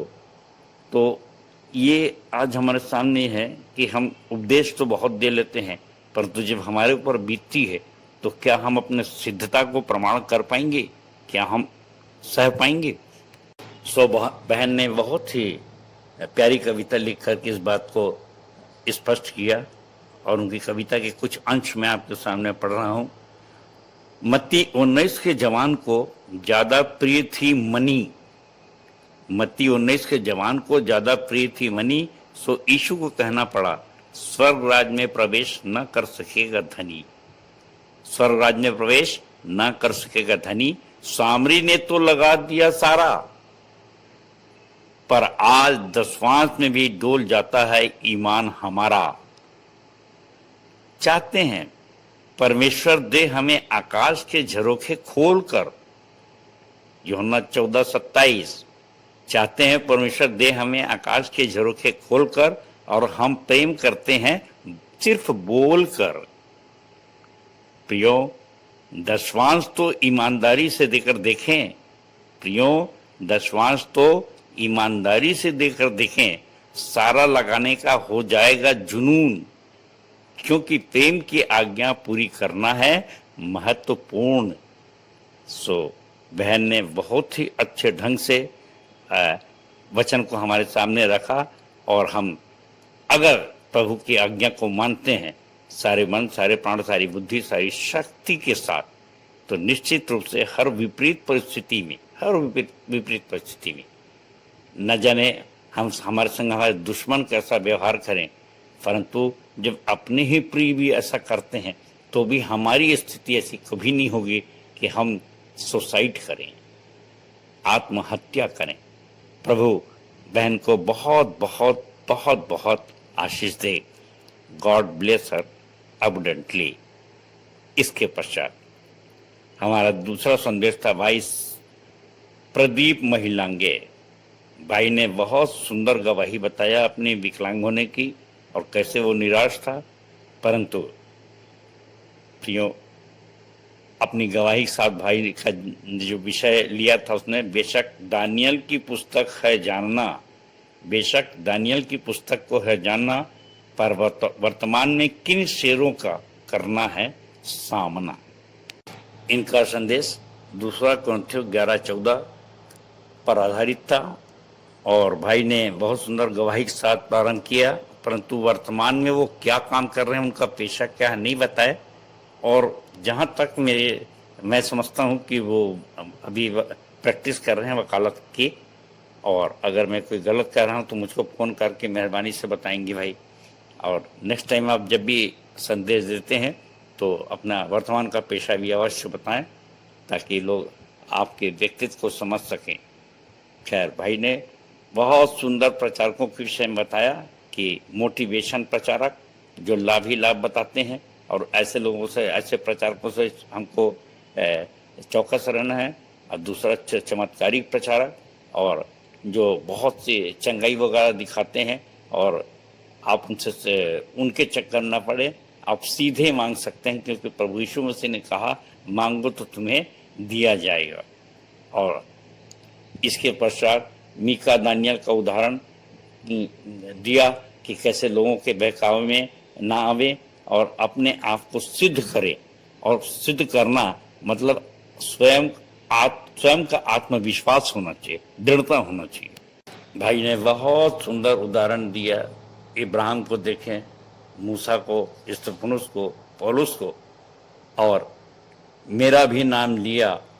मेरे प्रियो, जो कुछ हुआ आप कहते हैं मैं, तो आनंद तो आता है, सच्चाई तो है, परंतु मैं ये चाहता हूँ कि मेरे निरंतर, जब भी मेरे नाम की गवाही देते हैं, निरंतर प्रार्थना करते रहें कि मैं प्राण देने तक विश्वासी बने रहूं, और इस लोक में बहुतायत का जीवन और परलोक में आनंद जीवन को भी प्राप्त कर सकूं। और नहीं तो जैसे भाई ने कहा कि क्वांटिटी नहीं क्वालिटी देखता है परमेश्वर, और बड़ा अच्छा उदाहरण उन्होंने दिया यहेजकेल 22:30 का और रोमी 9:30 का। और मैं तो अक्सर ये याद करता हूँ, यहेजकेल 22:30 में लिखा है कि परमेश्वर खोज रहा है एक ऐसा व्यक्ति जो बाड़े को सुधारे, पर मुझको एक भी ऐसा ना मिला। तो क्या वो एक हम हो सकते हैं? क्यों? क्योंकि रोमी 9:27 में भी लिखा है कि यदि इस्राएलियों की संख्या समुद्र के बालू के समान हो जाए तो भी उसमें थोड़े ही बचेंगे। सो मेरे प्रियो, मैंने अपने संपादकी में भी लिखा है कि उन थोड़ों में हमारी भी गिनती आ सके, इस उद्देश्य से विश्वासी मंदिर खोला गया है। सो भाई को, महिलांगे भाई को ईश्वर बहुत बहुत बहुत बहुत आशीष दे। और अब आपके सामने मैं अपना संदेश जो पिछले हफ्ते दिया था उसका कुछ सारांश रखना चाहता हूँ। और मेरा संदेश था यूहन्ना 2:1-20 पर आधारित, जहाँ की 4 बातों पर टिप्पणी की गई थी कि पहला कि यीशु ने गलील के काना नगर में पानी को दाखरस बनाया था, पहला आश्चर्य कर्म किया था। दूसरा, मंदिर की सफाई की थी और कहा था कि मेरे पिता के घर को व्यापार का घर बना डाला है, तुमने डाकुओं की खो बना डाला है, सो तेरे घर की धुन मुझे खा जाएगी। मेरे प्रियो, मंदिर की सफाई के संबंध में मैं फिर से कहना चाहूँगा कि आज मंदिर कौन है? आप और मैं जानते हैं आज मंदिर मैं हूँ। बड़े शान से हम कहते हैं क्या तुम नहीं जानते कि तुम परमेश्वर का मंदिर हो? अब उसकी सफाई यीशु मसीह कर रहा है और उसमें किस प्रकार की गंदगी भर गई है। तो उसमें से एक जो स्लोगन हमेशा मैं बोलता हूँ अब वो ये है कि for both the individual and the nation what should be more dreaded is not the loss of power but the loss of feeling. एक व्यक्ति विशेष के लिए और पूरे देश के लिए कौन सी चीज मुख्य रूप से हानिकारक है? वो शक्तियों की हानि नहीं परंतु विचारधाराओं की हानि। तो अपनी विचारधाराओं को हमेशा बुलंद रखें जिससे कि एक चित होकर के सिद्धता की ओर आप बढ़ते हैं तो परमेश्वर धुन एक लगी रहती है तो निश्चित रूप से प्रभु यीशु मसीह आपके दिल पे वास करेंगे क्योंकि आप शुद्ध हैं। सो शुद्धता के लिए आपकी धुन उसमें लगे रहना चाहिए, चेत कर कि तू कहाँ गिरा, और फिर चित कि परमेश्वर का ये वचन तेरे चित्त से ना उतरने पाए। अगर इन तीनों कंडीशन को आप बनाए रखते हैं तो निश्चित रूप से आपका मंदिर शुद्ध है। तीसरा, तो कौन सा चिन्ह दिखाता है? यीशु ने कहा इस मंदिर को ढा दो तो 3 दिन में फिर से खड़ा कर दूंगा। जब वो मरकर तीसरे दिन जिंदा हो सकता है तो ईंट पत्थर का मंदिर, चाहे वो यरूशलेम का मंदिर हो, बट कोई उसमें असमंजस की बात नहीं, कोई डाउट की बात नहीं, कोई संशय की बात नहीं कि वो परमेश्वर है। उसने सूरज से कहा बन जा तो बन गया, तो 5 मिनट में भी बना सकता है। अगर बिल्डिंग की बात होती तो सोच लीजिए कि वो अपने मौत के बारे में बता रहा है। और आखिरी बात जो मैंने बताया था यूहन्ना 2:23-25 में कि यीशु ने मनुष्यों के भरोसे अपने आप को नहीं छोड़ा। अर्थात कभी कभी जब हमारी बहुत बढ़ चढ़कर लोग तारीफ कर देते हैं तो हम उनको बहुत ज़्यादा प्रेम करने लग जाते हैं, परंतु उनका भरोसा करने लग जाते हैं। ऐसा ना करें, क्योंकि अभी भी बताया कि जिस चेले पर वो भरोसा किया वही महंत को धोखा दे दिया और महंत ने सुसाइड किया। मेरे प्रियो, हमारी स्थिति भी ऐसी नहीं होना चाहिए कि मनुष्य की तारीफ करने से उसको बहुत प्रेम करने लग जाएं। ऐसा उसने अपने मनुष्यों के भरोसे पर अपने आप को नहीं छोड़ा। हमको भी सावधान रहना है। और इसलिए मैंने लूका 21 का 38वां पद पढ़ा था कि सुबह तड़के उठकर यीशु मंदिर पर पहुंच जाते थे और अपना काम करते थे। लोगों की तारीफ कर देने के चक्कर में नहीं फंसते थे, परंतु अपने काम के द्वारा अपने मंदिर की सफाई करते थे, अपने परमेश्वर को खुश करते थे। हम भी वैसा ही बने। तो प्रियो, अब आज के उत्तरवादी पाठ पर मनन करने जा रहे हैं, जो कि आपने पढ़ा है पहला यूहन्ना 2 और उसका 7 से 29 पद। और मैं प्रारंभ से पढ़ रहा हूँ कि इस पाठ में है पाप, प्रेम और प्रायश्चित। और जब इस विषय पर कभी भी कोई संदेश देना रहता है तो मैं अक्सर याद करता हूँ कि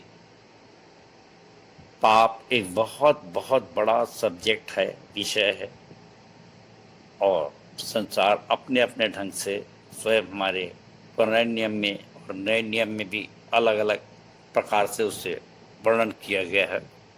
और बहुत से लोग भ्रमित भी हो जाते हैं, मैं भी भ्रमित था।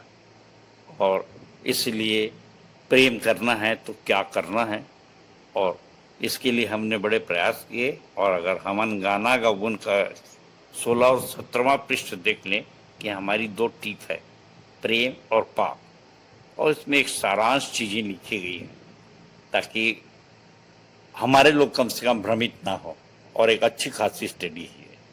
सो मेरे प्रियो, पहला और दूसरा पद मैं आपके सामने पढ़ रहा हूँ और इस पर आप ध्यान देंगे, जहाँ इस प्रकार से लिखाया है कि हे बालकों, मैं ये बात तुम्हें इससे लिखता हूँ कि तुम पाप ना करो, और यदि कोई पाप करे तो पिता के पास हमारा एक सहायक है, अर्थात धार्मिक यीशु मसीह, और वही हमारे पापों का प्रायश्चित है, और केवल हमारे ही नहीं वरन सारे जगत के पापों का भी। सो प्रियो, इस उत्तरवादी पाठ के पहला यूहन्ना 2 का जो एक अपन ने 1 और 2 पद पढ़ा, तो इसमें सारांश क्या है कि पाप न करो, और यदि पाप हो जाए तो प्रायश्चित कर लीजिए, वह यीशु मसीह, अब वो हमारा सहायक है। और इस प्रकार से अगर आप उससे प्रेम करते हैं तो निश्चित रूप से वो प्रायश्चित हो जाता है। ये एक लाइन है, परंतु प्रश्न ये उठता है कि सारी दुनिया ये नहीं जानती थी, और मैंने बड़े गर्व के साथ इस बात को कहा कि प्रेम की परिभाषा हम विश्वासी मंदिर के जो आपके सहायक सह संचालिकाएँ हैं उनके साथ मिल करके इसको बड़ी मुश्किल में तैयार किया गया है ये परिभाषा। और वो ये है कि किसी खोजी भ्रमित आवश्यक व्यक्ति को सच्चे परमेश्वर अर्थात यीशु मसीह के ज्ञान व आचरण से अवगत कराना ही प्रेम है। और अगर आप ये प्रेम करते हैं तो एक तो पाप करिए मत। क्यों? क्योंकि कई बार तो ये होता है कि हम पाप करते हैं और समझ भी नहीं पाते कि ये पाप है। क्या यहूदा इस्करियोती ये समझता था? क्या पतरस को मालूम हुआ कि वो पाप कर रहा है? और यदि पुस्तक का सारांश आपको दिखना है तो ये देख लीजिए कि पहले तो पाप की परिभाषा में लिखा है कि पाप पुण्य का इस दुनिया में कहीं कोई विधान नहीं है, अनेक शंकाएं मानों में जिसका कोई निदान नहीं। और इसलिए शंका मेरे और आपको हो सकती है, और इसलिए हमने यहाँ पर लिखा जो कुछ निश्चित धारणा से नहीं वो पाप है, जो भलाई नहीं करना चाहता और भलाई करना जानता है और नहीं करता वह पाप है। अब ये पहला रोमी 14:23 है, दूसरा याकूब 4:17 है, जो अपने पड़ोसी को तुच्छ जानता है वह पाप करता है। नीति वचन 14:21 है, मूर्खता का विचार करना भी पाप है। कभी समझ में आता है कि हम कोई विचार मूर्खता का कर रहे हैं? कोई बोलेगा? और ये नीति वचन 24:9 ये सब पुस्तक में लिखाया हुआ है। अब मैं सोचता हूँ 10 रेफरेंस हैं और इससे आप अंदाज लगा सकते हैं। मैं जल्दी पढ़ रहा हूँ। जो परमेश्वर से जन्मा हुआ पाप नहीं करता, वरन साथ है जिसे यहोवा को घृणा है, नीति वचन 6:16। और यदि हम कहें कि हमने पाप नहीं किया तो परमेश्वर को झूठा ठहराते हैं, अभिलाषा गर्भवती होकर पाप को जन्म देती है, याकूब 1:15। सो मेरे प्रियो, ये इतने ढेर सारे पाप हैं, इसमें सुनिश्चित करेंगे मैं और आप, क्या हम समझ पाते हैं कि हम पाप कर रहे हैं कि नहीं कर रहे हैं? इसीलिए पहले वचन में जो यूहन्ना समझाना चाह रहा है, और खासकर यूहन्ना की पत्री उन धार्मिक अगुओं के लिए लिखी गई है या इजराइलियों के लिए, अपने लोगों के लिए लिखेगी, आज के समय में ईसाइयों के लिए लिखेगी।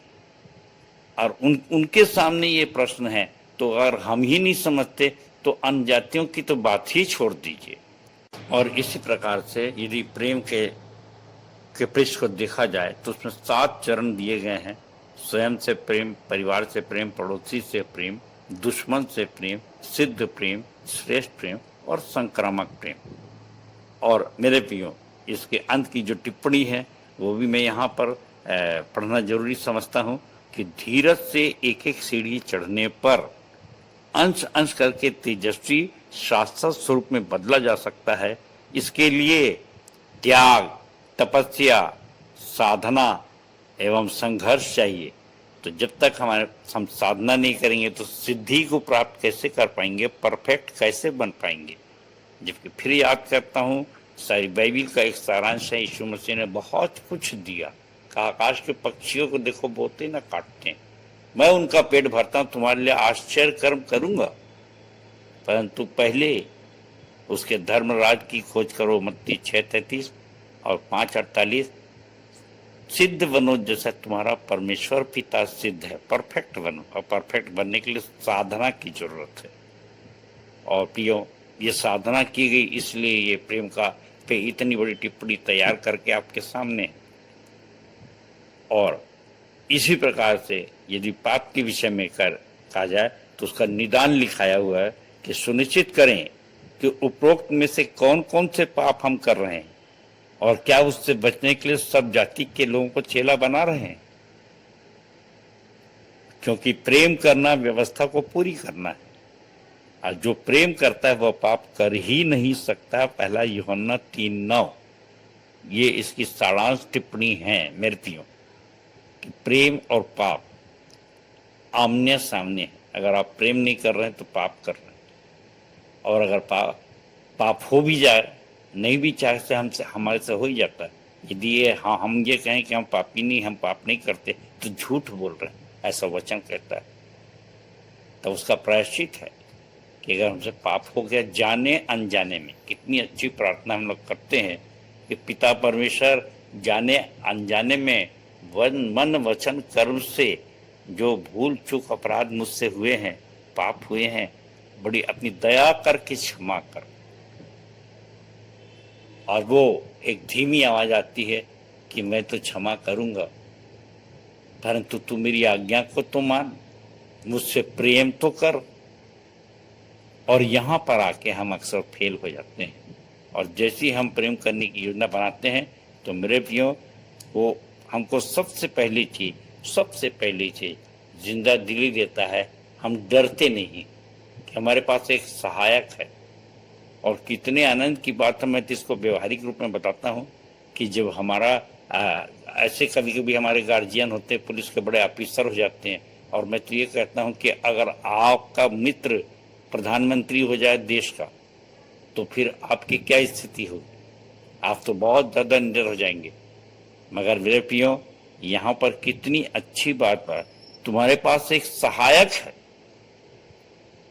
कितनी अच्छी बात, असिस्टेंट है। और ये हमारा प्रिय, हमारा सहायक कितना ढाढ़स बंधाता है हमको। अगर यूहन्ना 14:27 देखें तो वहाँ पर यीशु ने कहा, मैं तुम्हें शांति दे जाता हूँ, अपनी शांति तुम्हें देता हूँ। जैसे संसार देता है मैं तुम्हें नहीं देता। तुम्हारा मन न घबराए और न डरे। मेरे प्रियो, आज के संदर्भ में जो चर्चित विषय है वो ये है कि इतने बड़े महंत जिसके बारे में मैंने चर्चा की, भाई नरेंद्र गिरी, और वो भी घबरा गए और डर गए। परंतु हमारा सहायक क्या बोलता, तुम्हारा मन न घबराए न डरे।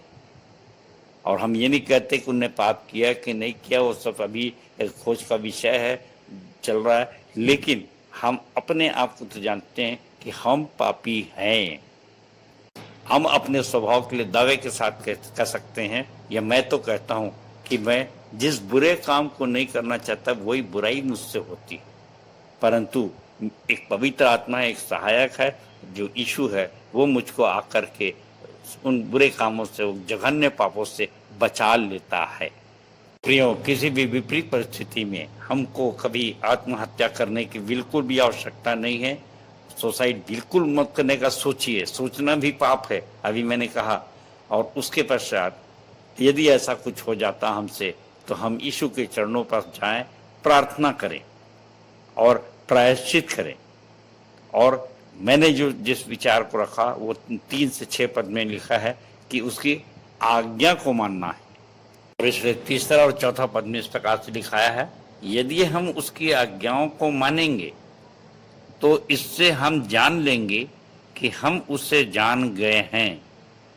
जो कोई ये कहता है कि मैं उससे जान गया हूं और उसकी आज्ञाओं को नहीं मानता, वह झूठा है और उसमें सत्य नहीं। और आप और मैं अच्छे से जानते हैं कि उसकी आज्ञा क्या है। मत्ती 28:18-19, जाओ सब जाति के लोगों को चेला बनाओ और उन्हें पिता पुत्र पवित्र आत्मा के नाम से बपतिस्मा दो, और जो जो आज्ञा मैंने तुम्हें मानना सिखाई है उनको भी मानना सिखाओ। प्रियो, सुनिश्चित करिए क्या हम ये उसकी इस आज्ञा को मान रहे हैं। और इसलिए अगर नहीं मान रहे हैं तो 11वां पद हमको क्या बताता है। यहाँ इस प्रकार से लिखा है, पर जो कोई अपने भाई से बैर रखता है वह अंधकार में है और अंधकार में चलता है और नहीं जानता कि कहाँ जाता है, क्योंकि अंधकार ने उसकी आंखें अंधी कर दी है। मेरे प्रियो, मैंने अभी भी कहा कि हम पाप करते हैं, नहीं जानते, और यहाँ पर भी ये कह रहा है कि वो नहीं जानता कि वो अंधकार में है, और क्योंकि अंधकार ने उसकी आंखें अंधी कर दी है। सो मेरे और आपकी स्थिति ऐसा ना हो, हम ईमानदारी से आज्ञा को माने। 15 और 16वें पद में इस प्रकार से लिखा है, तुम न तो संसार से और न संसार में की वस्तुओं से प्रेम रखो, और यदि कोई संसार से प्रेम रखता है तो उसमें पिता का प्रेम नहीं है। क्योंकि जो कुछ संसार में है, अर्थात शरीर की अभिलाषा और आंखों की अभिलाषा और जीविका का घमंड, वह पिता की ओर से नहीं परंतु संसार ही की ओर से है। और संसार की और उसकी अभिलाषाएं दोनों मिटते जाते हैं, पर जो परमेश्वर की इच्छा पर चलता है वह सर्वदा बना रहेगा। तो प्रियो, सबसे अच्छा संसार के लिए मुझको जो लगता है वो इस संसार के सदृश न बनो, परंतु तुम्हारी बुद्धि के नए हो जाने से तुम्हारे चाल चलन भी बदलते जाएं, जिससे तुम परमेश्वर की भली भांति और सिद्ध इच्छा को अनुभव से मालूम कर सको। ये रोमी 12:12 का मैंने कुछ पोर्शन बोला।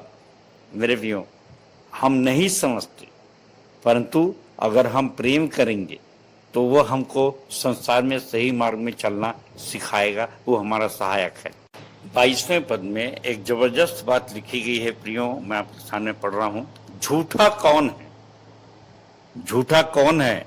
वह जो यीशु के मसीह होने से इनकार करता है, और मसीह का विरोधी वही है जो पिता का और पुत्र का इनकार करता है।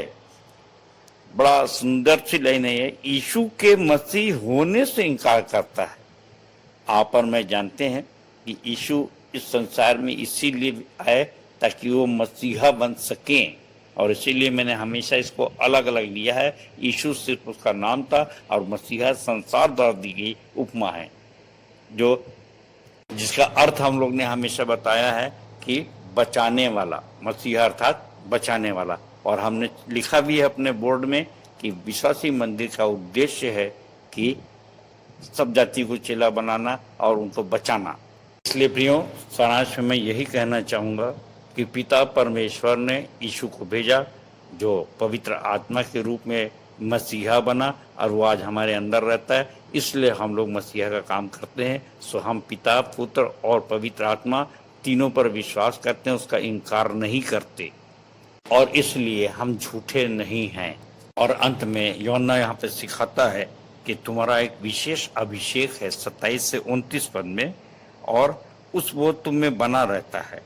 और वो कहता है कि यदि अगर वो अभिषेक तुम में बना रहेगा तो तुम, जब वो प्रकट होगा तो तुमको लज्जित नहीं होना पड़ेगा। और कितने आनंद की बात है उसके सामने। और यदि इस प्रकार की धार्मिकता आप रखते हैं और धर्म का काम करते हैं तो निश्चित रूप से आप उस धर्म से जन्मे हुए हैं।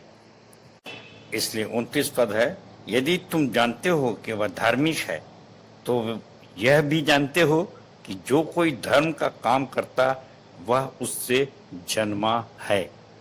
सो प्रियो, आज हमने देखा कि यूहन्ना हमको समझा रहा है इस पाठ के द्वारा कि पाप ना करो। अगर पाप करोगे तो आपके पास एक प्रायश्चित है। डरो मत, घबराओ मत, और उल्टे सीधे निर्णय मत लो सुसाइड जैसे। और इस प्रकार इसके लिए जरूरी है कि आप आज्ञा मानो और उसके प्रेम में बने रहो, और इस संसार के सदृश से न बनो, और तुम्हारा एक विशेष अभिषेक किया हुआ है। सो मेरे प्रियो, यदि हम इस प्रकार से पाप से नहीं करेंगे और प्रेम करेंगे तो निश्चित रूप से वो हम धार्मिक कहलाएंगे, और इस जीवन में, बहुतायत का जीवन, परलोक में अनंत जीवन पाएंगे। और इसलिए वो मैं आखिरी पद पढ़ना चाहूँगा, इफिसियों 6:10, जहाँ इस प्रकार से पौलुस समझाता है, निदान प्रभु में और उसके शक्ति के प्रभाव में बलवंत बनो। सो मेरे प्रियो, हमको और भी शक्ति, जैसे एलीशा भागता है एलिया के पीछे, मैं और शक्तिशाली बनना चाहता हूँ।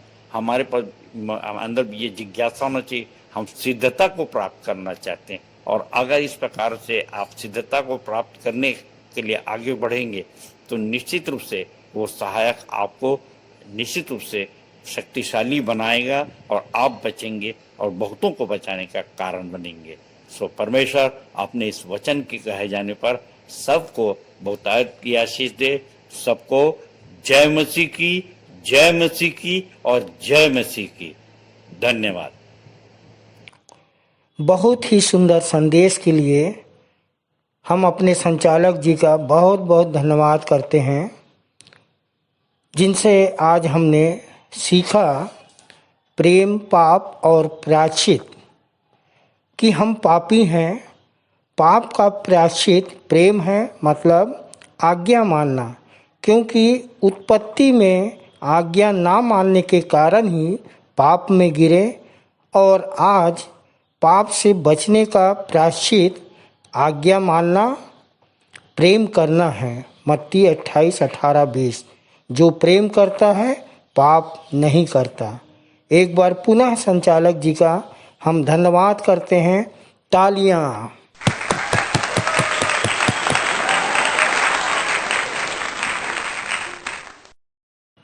हम अपनी आराधना के अंत में हैं और इस समय हम एक गीत गाएंगे, अंतिम प्रार्थना, प्रभु की प्रार्थना, और आशीष से आज की सभा का समापन करेंगे। तो आइए हम अंतिम गीत गाने के लिए निकाल लेंगे। हमन गाना गाबो से 41 नंबर, मसीह बिना जीना बेकार है, वही मेरे जीवन का आधार है। और अंतिम प्रार्थना में अगुवाई करेंगे हमारे सहायक सह आचार्य भाई शंभू मानिकपुरी, और हम अपने मंदिर की सह संचालिका श्रीमती अर्चना दास जी की आशीष से सभा का समापन करेंगे। आइए आराधना के अंत में हम अंतिम गीत गा लेंगे, जो हमारे गाना गाबो से 41 नंबर, मसीह बिना जीना बेकार है, वही मेरे जीवन का आधार है।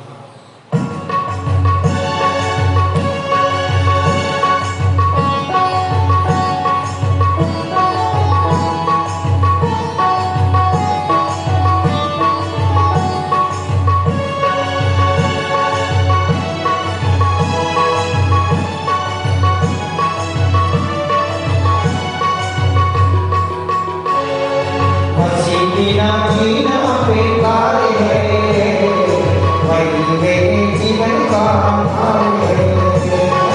मसीह बिना जीना बेकार है, वही मेरे जीवन का आधार है। जीना मसीह है, मरना है, जीना मसीह है, मरना है, जीना मसीह है, मरना है, जीवन तैयार है। जीना मसीह है,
आप सभी को जय मसीह की।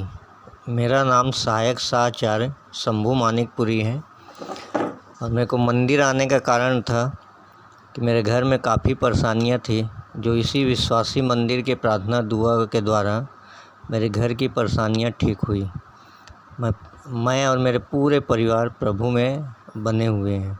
आइए प्रार्थना में जाएं।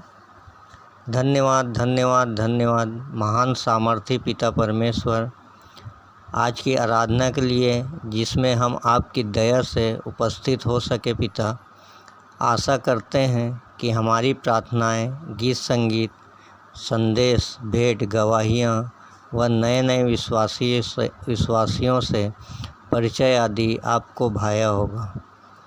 प्रार्थना विनती करते हैं पिता परमेश्वर, कृपया करके इन्हें सुखदायक सुगंध के रूप में ग्रहण करें। आगामी सप्ताह के लिए आशीषित करें कि सुने गए आत्मिक संदेश से हम मसीह की समानता में बदलते जाएं, कि लोग हम में यीशु की शोभा व मसीह की सुगंध पाकर मन फिराए और आपके नाम का प्रचार प्रसार हो सके। प्रार्थना विनती करते हैं पिता परमेश्वर, प्रभु जी, जितने लोगों ने आज अपनी समस्याएं आपके समक्ष रखी है, उनकी समस्याओं का समाधान कीजिए पिता परमेश्वर। आगे की आराधना को और जितने भी ऑनलाइन सुनने वाले हैं सभी विश्वासियों भाई बहनों को आपके हाथों में सौंपते हुए इस छोटी सी विनती को हमारे जीवित उद्धारकर्ता यीशु क्रिस्त के नाम से मांगते हैं, आमीन। आप सभी को जय मसीह की।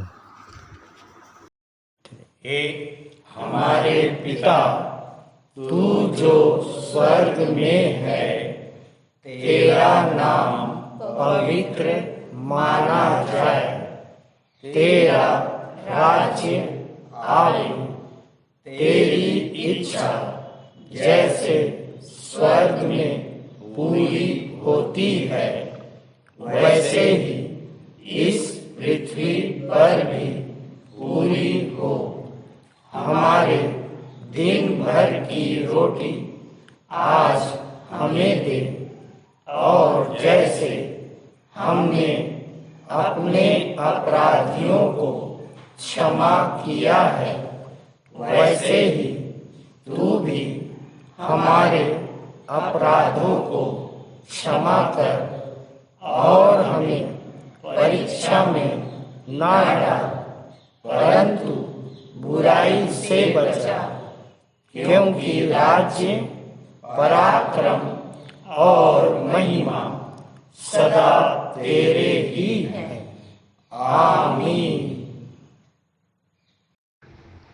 आइए आशीष ग्रहण करें।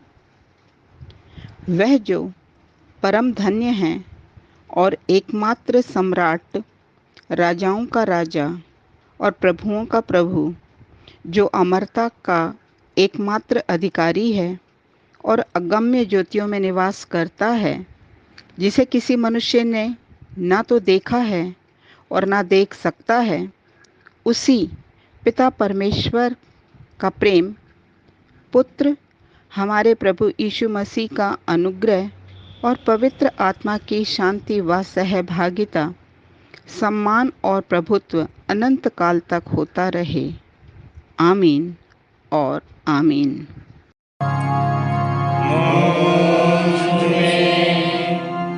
यीशु की शोभा दिखाई, उसका अद्भुत प्यारा संगीत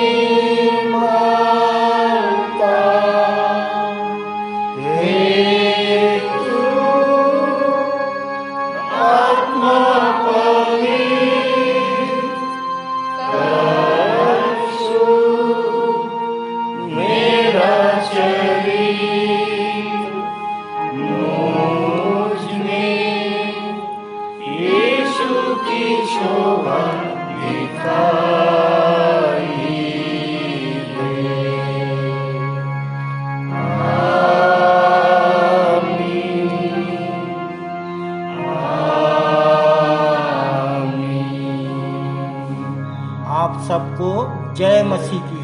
जय मसीह की।